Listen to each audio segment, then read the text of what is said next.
Search KUAW. Listen to us. We're on 24 hours a day. That's KUAW Radio, Kansas City's global community radio station. You ready to start you ready. hear every day from noon till 2. Don't miss the Cheryl Underwood Show. Where you at, baby? Cheryl, I'm at my first alma mater, Clark Atlanta University. Our Perseverance rover takes up residence on Mars, the space station's next commercial resupply mission, and a new date for a commercial cruise. Good evening, everybody.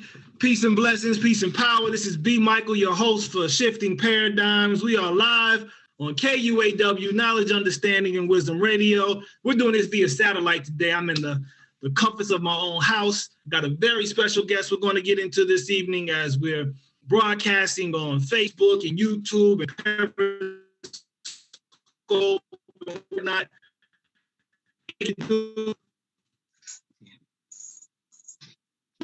what we do tonight.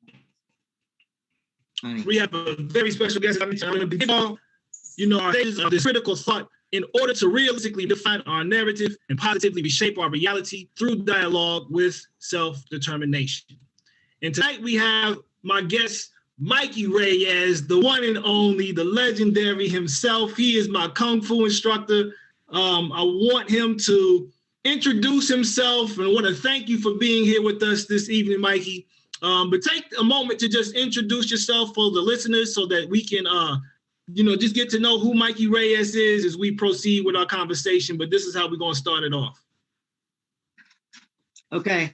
Hi, everybody. My name is Mike Reyes. I go by Mikey as well. My older brother, Rudy, would prefer I go by Michael. So if he's listening, that way, correct myself. I've been studying traditional Chinese Kung Fu for about 28 years, since I was about 16 years old. I'm 45 years old. I'm a little nervous. I thought about everything I was going to say prior to this, and I'm not going to lie, I'm a little stumped for words. I started out in traditional Shaolin animal boxing. From there, trained with many different styles and teachers, got to meet a myriad of amazing masters, and amazing people in my life later on as things developed as I got older. 28 years is a long time to be working through something. So I've had the ability and luckily the experience to meet many different styles of martial artists and just warriors alike that is truly shaped my concept of being from being very young and doing a very odd style like Shaolin animal boxing. It is not, you're not moving like a human. You have to shed your human ego to allow yourself to become the weak brain that doesn't fight with strength, but fights with dexterity and quickness, per se, in a very easy term. Or maybe if you're a small person, you learn to embody the power of a tiger, and even though you're small, your essence and your being changes to become that 800-pound Bengal tiger. That's just a conceptual idea of martial arts that doesn't live in too many places anymore. It asks you to become something you're not. So it can make you break down in a way that you don't want, or you won't accept it, and you'll continue being a human, moving like an animal. And that's okay too, because like I said, there's all different kinds of levels, but animal boxing was very special to me. I got to live with my teacher, John Reeder. He really, put things into my head that made me become a thinker and not just dealing with the conceptual level of being a warrior and a fighter. He made me think about sounds. He made me think about feelings. One of the greatest lessons he told me a long time ago, and as a boy, this didn't make much sense to me, but he told me that emotions are like granules of sand. And if you press your hand into the sand on the beach and you pick your hand up, you might literally have thousands and thousands of granules of sand all over your hand. But your eyes really only see the ones that shimmer and glimmer, and those are the ones you pay attention to. And he would tell me that our emotions were like those glimmering pieces of sand. If we stared too long at them, we wouldn't recognize them for what they were. But he goes, you have to look at your hand, look at your emotion, recognize it, see it, appreciate it for what it is, and then dust it off. And that's how, you know, in life, my martial arts has changed to become something that is more than just the physical, conceptual idea of what most people think of martial arts. And I was lucky, and I didn't see it until I was actually way older, how luckily my teacher, John Reeder, put those little seeds into my head. And luckily enough that, you know, I had the life that allowed me to grow that seed. You know, I've been lucky that, you know, I started training very young. My older brothers, Rudy and Caesar, were really, really into it before I was. So we didn't really have parents. Nobody was guiding us, telling us we had to be home. We worked and we trained. And my brother Rudy really and Caesar, they pushed into my head that that's what we had to do. We had to train. And back then, and when we were kids, we trained 5-6 hours a night in classes. We had classes between 3 and 5 days a week. And when we weren't working or eating or watching kung fu movies, we were training. And so as youngsters, we got to grow up really hard. And I grew up with hard brothers. You know, we didn't like people that said that Chinese kung fu was weak.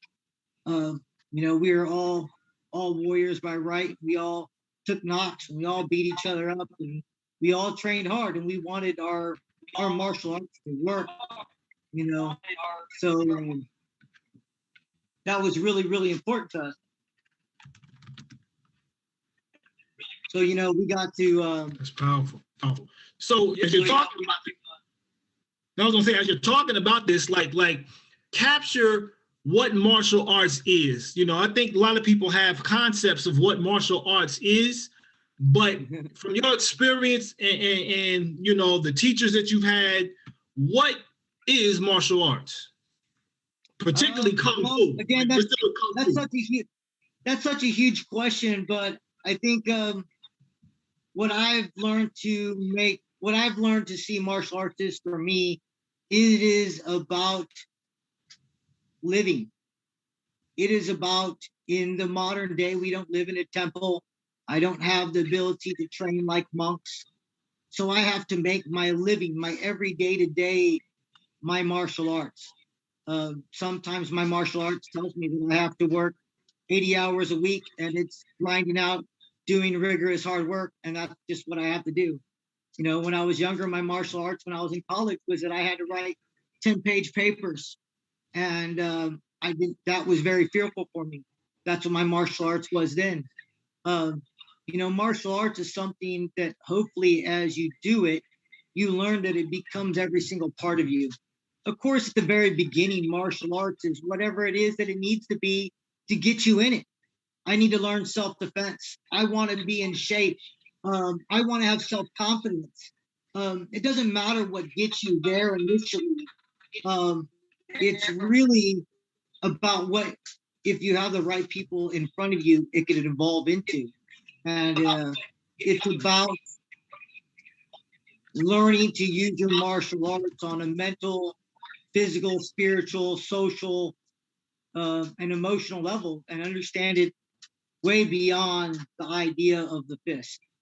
Because honestly, in all my years of training, although I've had to defend myself, the thing that I've had to do more often than not is communicate. And if I cannot communicate, brother, and people out there, then I am not good. If the experiences and the things that the knowledge that I've gained, if I cannot communicate that, then it does not help me. And I've learned that communication is just like martial arts. It's got a strong base. It's got to have the proper middle points to express what you desire. And the end point's got to have the right punctuation. Otherwise, you won't say what you need to. Your body is the same as your words. It's the same as your actions. And so, martial arts is just, it's about life, brother. It's about putting it all together. It's about, finding the way to unify all those concepts and understand what that really means. I could go off forever just on that concept alone. Why is it martial? Why is martial socially? Why would people always ask me, Mike, why is martial socially? And I'm like, well, martial arts is social because my body is a bunch of atoms that vibrate and electrons at other levels that vibrate and communicate. So I'm communicating with myself. All those individual parts make me as a whole. So I am a body. In society, me and you are atoms and other people are atoms, and we're all vibrating and slamming together and coming together. But if we cannot communicate together, then our body or the whole of society or the people cannot communicate and do as one. Right. And that's why I believe that martial arts is really about, as much as everything else, it's really about being socially aware and about how we could become, better and sweeter people, and kinder people. And and it goes through so many levels, man. It's like so many levels. From, my older brother is a recon Marine, and we started off when we were young. And when he was young, before he wasn't a recon Marine, he was crazy. If you know Kansas City, he used to run Summit Hill with a backpack full of bricks when he was 19 for the fun of it. It's a huge hill, and he just did that stuff because that was fun to him. We trained hard. He trained hard, and when he became a Marine, I crossed a whole other different style of martial arts and warrior that, changed my concepts of thinking and what we got to do and how we got to move, because, every person that has crossed my path has helped change the way that you have to think about what martial arts is today and how it needs to evolve and rejuvenate itself. And, I think traditional martial arts is a dying concept in the martial world because it is all these other things. So since we don't concentrate just on the warrior aspect of it, and some people, and I do have to say, there are a lot of martial artists out there that are Chinese martial artists that it's just a commercialized tool. They might say these things, but they're doing it for other reasons. They're not doing it to be warriors, and they shouldn't challenge MMA fighters and do things like that. It is really important that if you are going to set to the arena where people are going to come at you with real energy, you do need to know what that real energy is like. And that's really important. Again, luckily I had really rough brothers. We got pictures of us when we were little babies with boxing gloves that went up to our shoulders as we were duking because, we just grew up really tough and rumble. And so it was lucky that, that we were able to do that, me and my brothers. Like I said, Rudy being a recon Marine and being with very militant people, you had to make your stuff work. You can't just say, oh, I do this. It has to work. And it does take time to make traditional Kung Fu work on a real level. And that's the part that's not seen, really. Right. That's huge. And it's like one thing that I've really gotten from the classes, by the way, shout out to the class. You see them there on the thread, I'm watching. So shout out to Mike's class. Big up to everybody. But self-mastery, that's something that you really talk about a lot in class too, in terms of really learning to be sensitive, to understand when to have the firmness, the mind-body connection and how one mind, one body really exudes what martial arts is all about, going back to the early practitioners of martial arts and the reason that they really started practicing this and even looking at, their environment and surroundings and seeing the animals, and how the animals defended themselves and, how graceful they moved and how the animal forms came about. Talk about how important it is for us to have that self-control and that self-mastery, and how martial arts plays into that.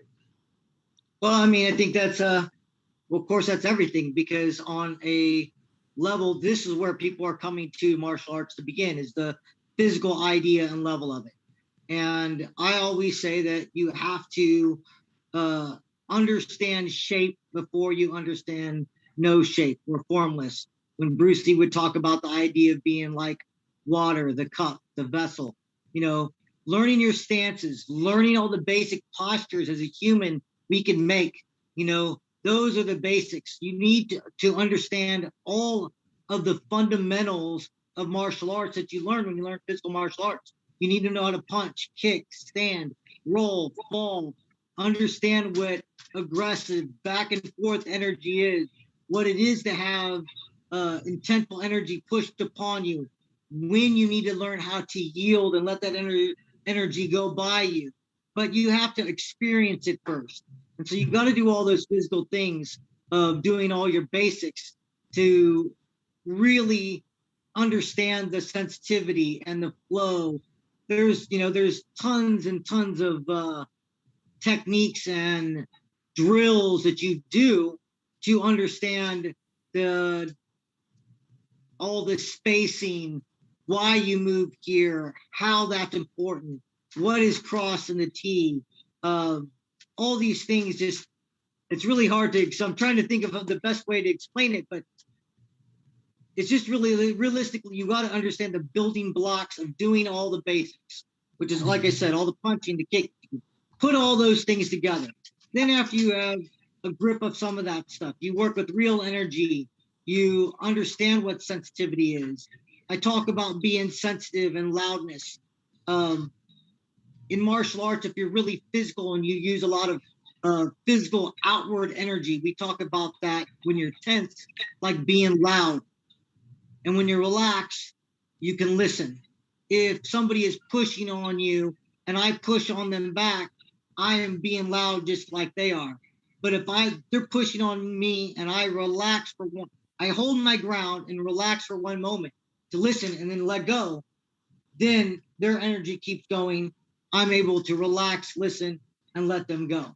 Or John Reeder used to say, it's like taking a shirt off the back. If I move my arm at you and you take my arm, instead of pulling away from it, I want to relax and move with you, and then maybe give you the shoulder to the chest, or things like that.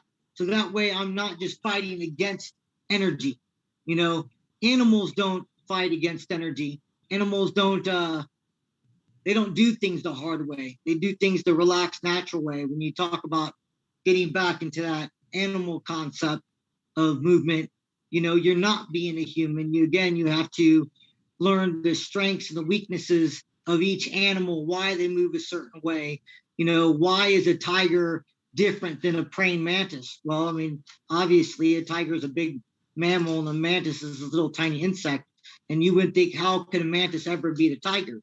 It's not realistically that this is a little insect, this is a tiger. But you take on the energy of those animals and you can learn how a mantis, sucks things in. And they're very cruel. Mantises don't have emotion. So they only do things for a couple purposes: procreation and eating, and the general survival. So they don't have to care about you. So when I do animal boxing, you have to not care about the individual in front of you, because that animal doesn't care about them. As soon as I start caring about them, I'm showing my human side. But for me to truly be an animal, I have to become that animal. If I am a tiger, then I have to think about what I want to do. I want to get you to my mouth or get you onto the ground so I could eat you. A tiger doesn't want to knock somebody away or play a game to do this tagging. I want to grab you immediately, sink you in, put you on the earth, and put you in my mouth, and start eating you, because that's what a tiger wants to do, And so you talk about the general fundamentals of being a human are important. If you want to learn to be an animal, it also helps to know how to be a human first. So that way you understand how things move. And then you could start rounding it off and think about animal concepts, and then eventually, losing the self to wanting to be in touch with the animal, which, that could take a lifetime, or it could take seconds, Right. It could take seconds or a lifetime. Right. So going to the one mind, one body concept right quick. I think that's one of the most fundamental and important lessons that I've really found that translates almost in every aspect of life, but talk about that some more in terms of how martial arts teaches that, and then how you apply that to life. Okay, so the system Tai Hoi or Tai Shu is one of the systems that I teach other than Shaolin animal boxing. That system is what they call a one mind, one bodied concept, which means as a physical concept, everything you do stays within a 45 degree. Anything beyond 45 degrees, your body structure becomes independent. So inside 45 degrees, my arms and my legs become part of me. My body and unit move as one. If you were to think I was like a robot, anything outside that 45 degrees, if you start pushing on my arm becomes an arm. It's no longer part of me. So that concept is about teaching you to unify your body. So when you move structurally. And when you move structurally, when you impact things, you can impact them with greater power. So I always say, if I take a bumper off a car and I could swing it at you and I hit it, and I could even swing it at, we'll say I could get it to 10 miles an hour and I hit you, the bumper of the car is still going to hurt, and it's going to hurt you. But if I leave the bumper on the car and I hit you with the whole car at 2 miles per hour, it's still going to hurt you a lot more than the bumper hitting you at 10, because it's the idea of connecting everything as one unit. And that concept is crucial. When I was younger, I used to think that animal boxing was not one mind, one body. And as I got older, I realized it's still one mind, one body. It just becomes a different body. So Tai Hoi at the beginning is like a wooden frame body that moves as a solid, where animal boxing is like a large chain with a heavy ball on the chain with 4 appendages that moved out. And wherever that ball moves, that is where your center or the energy can change in your body or in your movement, but you are still 100% unified. But it took me a long time to be able to hear and see those concepts, because animal boxing and Tai Hoi initially are very different, and they tell you completely different things. It took me literally, there was about a 2 or 3 year period where I was a worse martial artist because my body was at so much odds with each other, with the idea of animal boxing being so loose and free, and Tai Hoi and Tai Chi being so centrally located. I couldn't make sense of it. It literally took me about 2 or 3 years. I cried a lot. It was very difficult. And that is definitely one thing about martial arts that it has done for me. I do always a lot of internal searching about many things. I've spent many of days sitting at a park, watching rain, roll down the streets, or bend blades of grass, or push trees, to think about how that is my martial arts. When you talk about the idea of the paradigm, I think a lot of what I believe in goes into Taoism, the idea of trying to work to be one with things, but understanding the many. Like that's a really hard thing. A lot of people want to understand themselves, but a lot of people don't give a shit, don't care about the many. So it's really it took a lot to kind of see that in the self-searching of doing martial arts, where you hopefully want to become a better person. I was initially taught that at the beginning as a martial artist, you learn to kill and maim, you learn to hurt and destroy, you learn to defend and protect, and then you learn to love. And I think that uh, it's really made a lot of sense to me that if you can be close to somebody, if you desire, you could hurt them, but if you want, you could just give them a hug. And that should be the overall line of what we do. And in the concept of knowing the one to understand the many, they say in the beginning of the Tao, the one become the two and the two become the myriad. And that concept is really important because within knowing ourselves, we do have to know others, and we do have to. Um, it's very important to grow these concepts because, like I said, martial arts, I think, is a dying art, and it's because there's a lot of commercialism out there, and there's a lot of separation. There's a lot of separation from what can be bought. The truth is, I don't sell anything. I say knowledge is earned and not bought. So that's why I teach for free. If people want to give donations, that's great. But overall, I care about building scholars and us working on being, working to be better people. And that's really in the kung fu world. That's something I don't think that is seen that much. A lot of it does come back to the martial part of it, but it's also another word. It's called art. And if you're an artist, you refine one's medium. And if you're a martial artist, the medium's the self. So if you're not working to become a mentally, physically, spiritually, and socially better person, in my eyes, you are buying a part of the product. You're not becoming the art. And and honestly, it's okay. Like I said, I'm not here judging anybody. I understand the world is freaking crazy and it sells you all kinds of things. You have to do a lot of soul searching in this world to find self and betterment. I come from a really hard background, me and my brothers, and some really dirty stuff. And it'd be very easy for me to become that and say, hey man, look, my family's like that. This is what I am. This is what I could be, you know. But something inside yourself, you always have to make the right choice to be a prodigy of your heart and not the prodigy of the things around you. My friend Carla Davenport, that was trying to get in on the conversation. I hopefully she found us, but she's a healer and she's a Lord. She is phenomenal. I've known her since I was a child. Huge supporter. I love her to death. She would always tell me that in the old days, the healers were not in the village. The healers were way up in the mountains and away.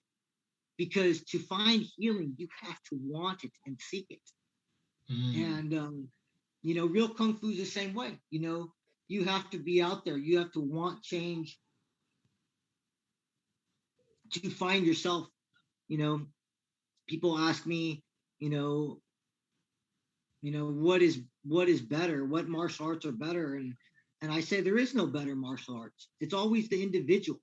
People don't say Wing Chun or they don't say Wing Chun Ip Man. They say Ip Man. When you talk about masters, you say their names first because they're the people that push that art to a front.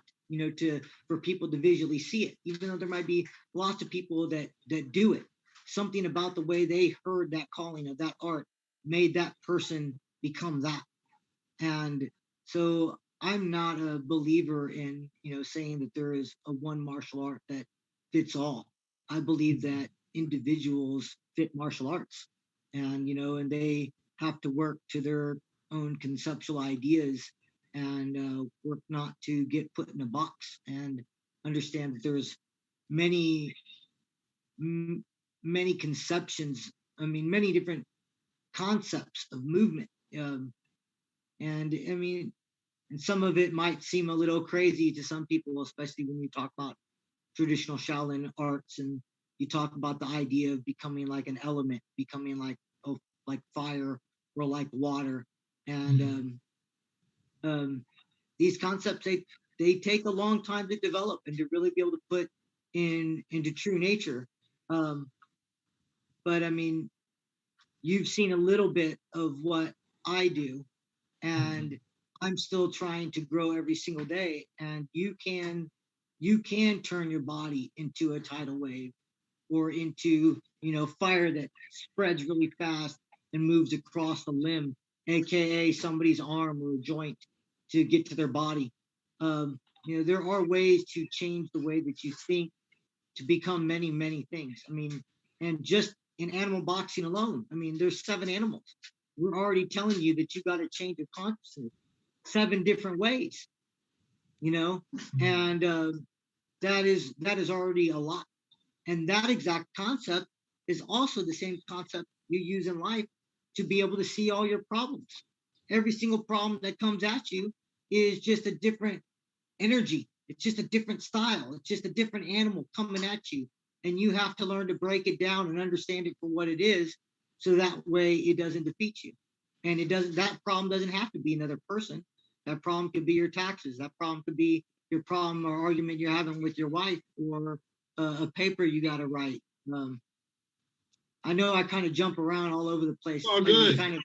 But I mean, it's really important to see how we could break off and talk about something, but I could immediately attach it to everyday living.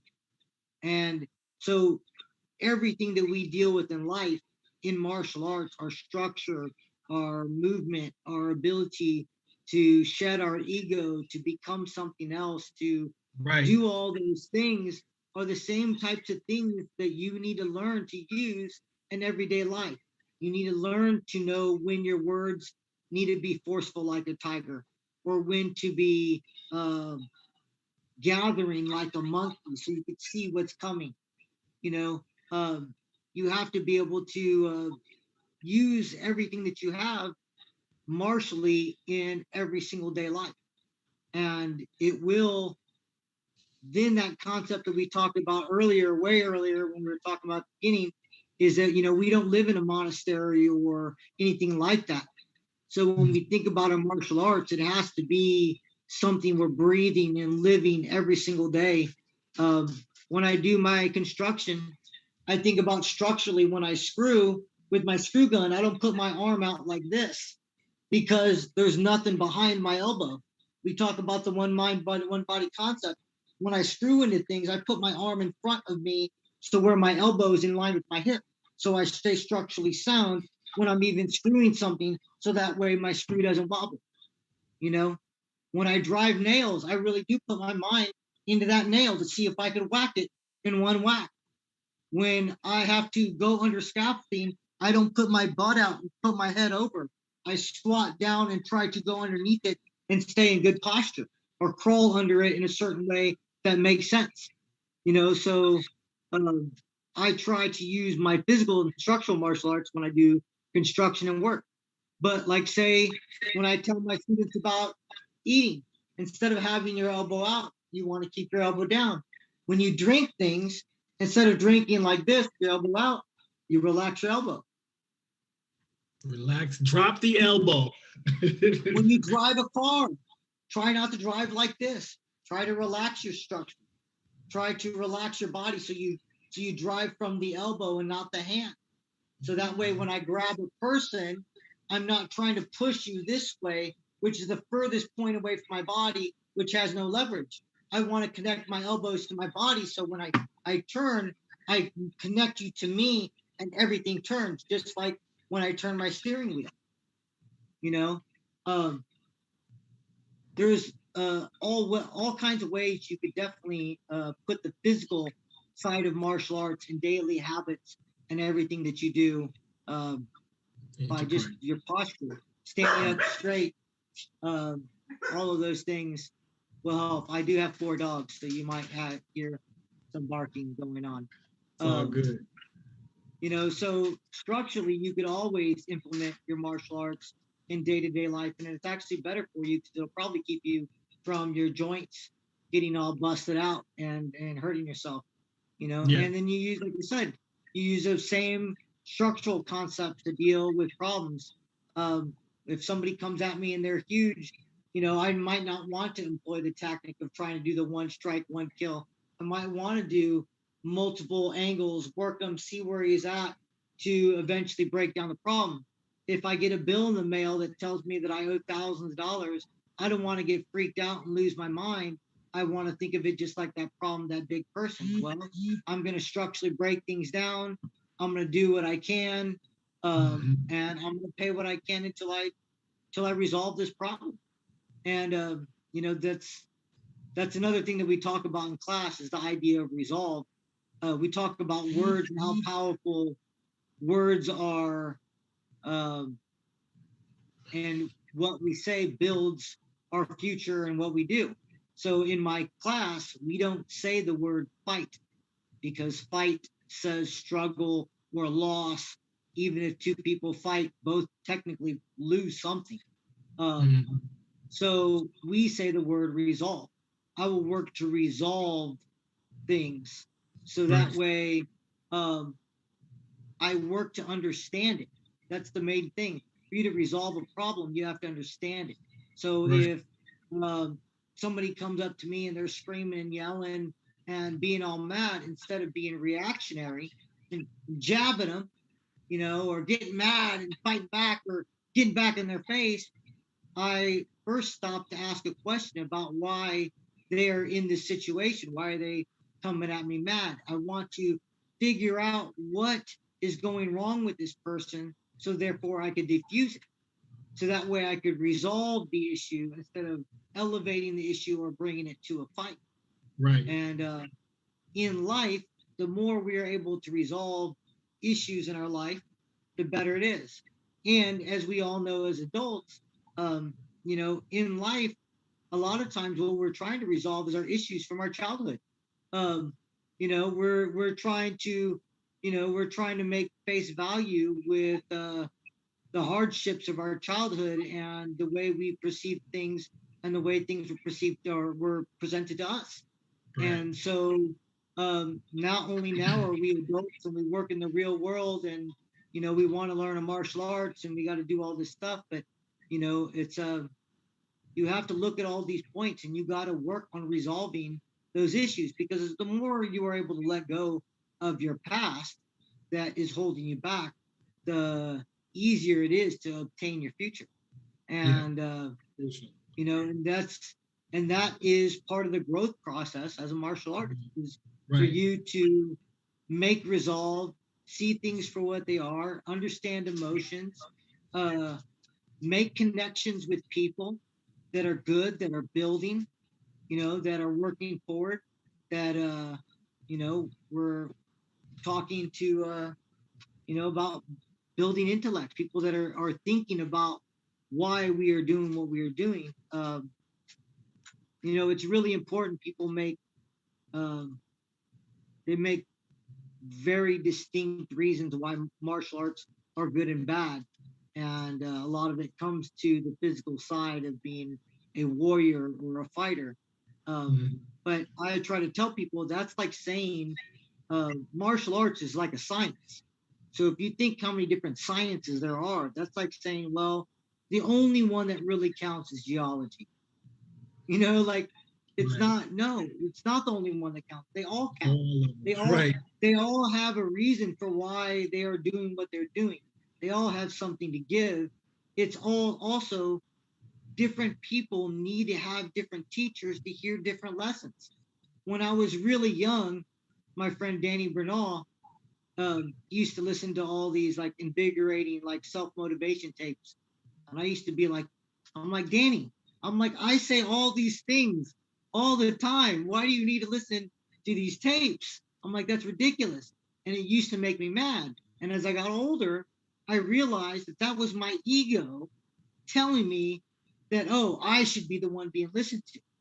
But as I grow older in martial arts, I realized that I have to be happy for anybody who's out there saying it and people are listening to it. And that's the important part. People need to listen to the goodness. And I don't care whether it's me saying it or somebody else saying it. As long as you're able to hear it, then that is what, how things should be getting accomplished. Crucial. Crucial. Let me ask you this, Mikey, because you said something that was important too. You say that we don't say fight in class, and this is kind of going along with that. You also have two other words that we don't say in class. Talk about why we do not say SORRY in class and why we do not say CANT in class. Why do we not articulate those words? And then what's the result if we do? Right. Well, I came up with this a long time ago. Again, going back to the idea of how we speak and our verbiage and what's important. I don't believe in saying the word sorry because it has been given a very empty title and it is said without thought. And in class, there's no reason to ever say it. I say if you punch somebody in the eye, you could ask them if they're okay. You could ask them if they need to sit down, do they need ice? Maybe they'll tell you that they need time alone. You could tell them how they could have done something to not got hit in the eye. But overall, there's no reason to say sorry. It doesn't actually accomplish anything and it is no good. And if you do say it in my class, you get 100 push-ups or 100 leaps in the chest. Just because it's, like I said, there's no real reason to say it. You could say a better question, than sorry, if you really need to say something. And can't is just a word that it's a blocker, it's a stopper. It's already putting you in the negative. So if somebody is hurting and we're doing something and they're not able to do it, they can tell me they're not able to do it at this time, or I'm working on it, sir, or whatever. But no, can't, because it's just not, again, it's not needed and it stops forward progress. Yeah. And if you say that, I really thrash you. You get 500 push-ups or 500 leaping knees to chest, or a combination, depending on how nice I'm going to be. Right. We got about 15 minutes left, Mikey. I want to talk about the healing arts and the importance of stretching and how stretching and the rotations, how that factors into martial arts, one, but also how that is a benefit to our overall well-being. I think that's a huge overlooked aspect, particularly of the internal martial arts, and how healing is such an important part of it. Qigong, what's the importance of Qigong?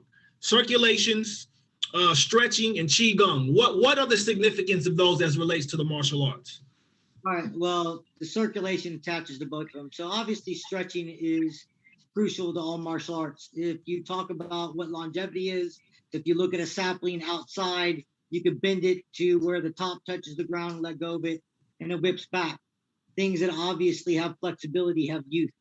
So as we age in life, if we do not stretch and maintain our body, then we lose our youth. So on a very basic concept, that's also why it's important. But also as we build our body as martial artists, if you build just your basic big bulky muscles, but you don't stretch and work the tendon and all the connecting points of all those muscles, then you're building weak links. So when you do proper stretching and Qigong, you're actually stretching and strengthening your tendon joints and your fascia around the packets of your muscle. So therefore you give it strength, longevity, you're pushing blood through it. And if you know about blood, blood is what heals our body. So if you have great circulation, then therefore you are healing your body at all times, which is really great. I have to say, in my 28 years of training Kung Fu, I've maybe been sick about 12 to 15 times in that time frame. And I've never been sick for more than 2 days. So I believe in staying healthy, doing Qigong regimens, stretching, all those things are definitely very key to good health. And, knowing the body, knowing how to stretch, that's vital to knowing real martial arts on all levels, because for one, as a martial person, you need to know where the muscles are, how they separate, how they move. And as a healer, you need to know how to revitalize and bring energy back into muscle if they're damaged. So it is really important to do your stretching. Qigong, if you don't know what it means, Qi means energy or blood. Gong means work or effort. So it's the cultivation of your blood through work and effort. So it is a series of breathing and stretching and different motions that activate different organs and push blood flow to different parts of your body to invigorate it and strengthen it. And there are thousands of different styles of qigong you can do. So I mean, just for Tai Chi, for Wu style, there's a qigong set, an iron body qigong set. There's a Wu style Tai Chi qigong set. So I mean, there's all the different styles of qigong sets you could do to strengthen certain organs, to strengthen certain tendons. It's crucial in martial arts to train your body to be healthy. And that's another reason why the long-term effect of being a warrior is unhealthy to being a long-term martial artist, because I want to train into my hundreds if I'm hopefully lucky, and I want my brothers and sisters to train with me. So it's crucial that we keep each other's bodies alive and healthy, but still train with reality. And to do that takes time. To be able to train like a warrior, but also care about your body, takes time. And the balance. And in the meantime, though, that's why you do learn some of those more aggressive techniques right off of Jump Street. If things were to come to you, like I said, your first concepts are kill and destroy. And I don't ever want to have to be there, but on a real level of martial arts, like I say, I'm not a good sport fighter. I don't want to be better than you. I don't want to build people to be like that. I want to build people that are working to be loving, educated about the arts, and love themselves so much, and love their people so much that if danger comes to them, that the light and truth of their art will shine at that moment, and it will take care of the situation, because you won't have to put emotion forward to think about being better than somebody. Your action will be to make it a correct action and to resolve your issue. And so therefore it will be done. And when you don't have to have thought about it or think about it with an emotion, then it allows you a freedom. And it's a truth. And I don't like to be that guy, be like, oh, I'm gonna hurt you like this or that. All I ever say is that I swear, if darkness steps to me, my light with my kung fu will shine straight through you. And I've only had to use my martial arts physically a couple times, and it definitely wasn't in a ring. It was outside of a ring, and honestly, it rang true, because I wasn't trying to be something. In life, you just need to be who you are, train to be a beautiful person, and in that will radiate outward. Hopefully that energy touches other people, makes other people happy, and can hopefully change things. Right. Before we go, Mikey, because I want you to talk about your classes, where you have them. Before I ask this last question, because I think this is the perennial question, and I love when you say this in class in terms of one day I'm going to fly. One day I'm going to walk through walls. One day I'm going to be able to move things with my mind. I think, martial arts is a part of the whole holistic development of our bodies, that we can master ourselves and use Qigong and use the stretching and the breathing and all those things to accomplish that. How do you see that happening? And then let's go ahead and just bring your classes into it in these, let's say 7-8 minutes. Well, honestly, anytime you get into the esoteric side of martial arts, it can spook people, or that's when they're like, oh, fake, pokey stuff. But science does prove that the world is built of atoms and vibration. And if I work to become in tune with myself, I believe one day I will vibrate at the same frequency that air molecules vibrate. So therefore I would look like I float or can move through air, or vibrate my energy at the same rate as a wall to be able to move through a solid object. And and granted, these are very far grandiose ideas, but if they say in religious faith, if you have the truest faith the size of a mustard seed, you can move a mountain. I do not see, what am I saying it wrong? No, that's it. That's it.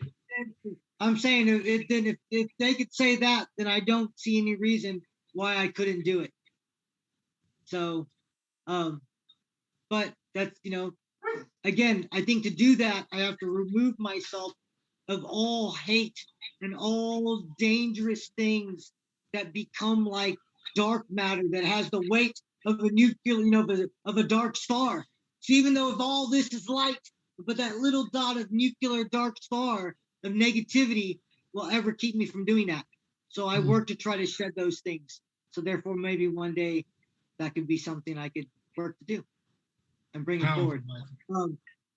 But my classes are at the Nelson Art Gallery every Tuesday and Thursday night from 6 to 8 o'clock, and every Sunday from 9 to 11 a.m. on the back steps at the Nelson Art Gallery. That is where I train. If it is raining and you go that day, we go to Loose Park at the main pavilion. If it's raining or really bad weather, we will still be outside, but we go to the Loose Park Pavilion and train under that little cover in there. Man, Mike, this has been great. How can people get in contact with you? If somebody wants to contact you, ask you more questions, they want to make sure they follow up with your class. My phone is always open. It's best just to call me or text me. I know it's crazy, but that's what I'm going to say. 816-337-1099. And you get a hold of me, and, if my phone starts blowing up, please, if I haven't answered, just text. That's honestly the fastest way to probably get a response, to text me. But I'll try to answer. And if you're in the Kansas City area, I'd love to meet up. And if you're not, man, I'm really all about working when all this COVID stuff is lifted to do seminars and stuff in front of people. I love communicating this way, but I'm really a tactile person. For you to understand some of these concepts, again, it could be kind of hokey for you to hear what I say, and I'm a 5'2" guy, but I guarantee you, if we get in the same space, I could show you why these concepts are really important and how they work as a Chinese Kung Fu person. And it takes a long time to get it, but it's a beautiful journey. And that's the thing that we should be working towards, the journey, not the goal. Right. And we are meeting tomorrow night, correct? Yeah, we are going to be at the Nelson tomorrow night. Anybody who's listening who lives in KC, wants to get down, we'll be at the Nelson Art Gallery, 6 p.m. back steps. It'll be a lot of fun. It'll be a lot of fun, no doubt. A lot of stretching, a lot of conditioning, and some application, as well as some form. So I've learned a lot from you, Mikey, in the short time I've been with you. Of course, we both learned from Chun Man Sit, Sifu Sit. That's why I first, got exposed to the martial arts system. And coming to you, it took everything I had learned and just threw it out the window, because I love the technicality that you present as well as the application. And it's really just opened my eyes to a whole different level of this system that, we call Tai Hoi and Tai Chi, even Tai Shu as well. I do have to say, though, a shout out to my brother Rudy and Caesar. They were definitely great teachers to me when I was young. And actually also a gentleman named Joe Roberts. He was a recon Marine. He really, at a young age, really put the idea of fisticuffs to our knowledge to make it work, about real body, hard conditioning, Japanese style body conditioning, and truth and reality about how to make things and put things together. I had a beautiful teacher named Xiao Li. I've had so many teachers, and obviously, again, my first teacher, John Reeder, he's the gentleman that planted a lot of the seeds that sat in my heart and my head, that went outward, that everybody else is getting to reap the benefits of now. So I definitely have a lot of shout outs to him. But truthfully, I always say in my class that I need students as much as you need me, because every person I touch, they teach me, because they teach me about a different body, a different mindset, a different view. You could take 10 people the same size, the same build, but they will all move differently because their experience of life has shaped them to think and act in a certain way. And so I love everybody that comes around me as my teacher. You know, that's why I don't accept, it's, accepting the title master is hard. And I really don't accept that. I accept being a master student. I accept that I will work to improve myself every single day. I'll work to improve my social environment every single day, my immediate environment with my family, my friends, my wife, and everybody is near me that, to understand that we are all connected. We all work together. We are all one body. If my left arm got gangrene, my right arm doesn't get happy. It means I am sick as a whole. So I have to always work on understanding balance in society, inside myself, inside my relationships, with every bit of what we do. And we only got to scratch the surface. I also want to say, I don't know if we could do this. If anybody does have any questions, or you would like to hear me talk again on this channel, maybe you could write in some comments, and maybe we could tackle some exact concepts or theories, because there's a ton of them. No doubt, there is. And we have run to the end of the show. So I do want to thank you, Mikey, for this. If anybody wants to follow up, do use this Facebook page, the YouTube page, to make your comments. We can come back and revisit those, and Mikey can, do some stuff, and we can maybe come back even and have another show, part 2, if we have enough comments to answer the questions. But I want to thank Baba G for holding it down and keeping it up always. Thank you, sir. Thank you, Baba G. For hosting. You all, the viewers, for tuning in for our Kung Fu Paradigmatic with Mikey Reyes today. This is B. Michael with Shifting Paradigms. We'll be back actually next week, because it's the first of the month. I had some things that took place last week, so I wasn't here. But I will be back next week, and we will continue this. But I want to thank everybody again for tuning in. This is Kung Fu Paradigmatics with Mikey Reyes. I'm B. Michael. This is KUAW. We're signing off. Peace and blessings. Shalom.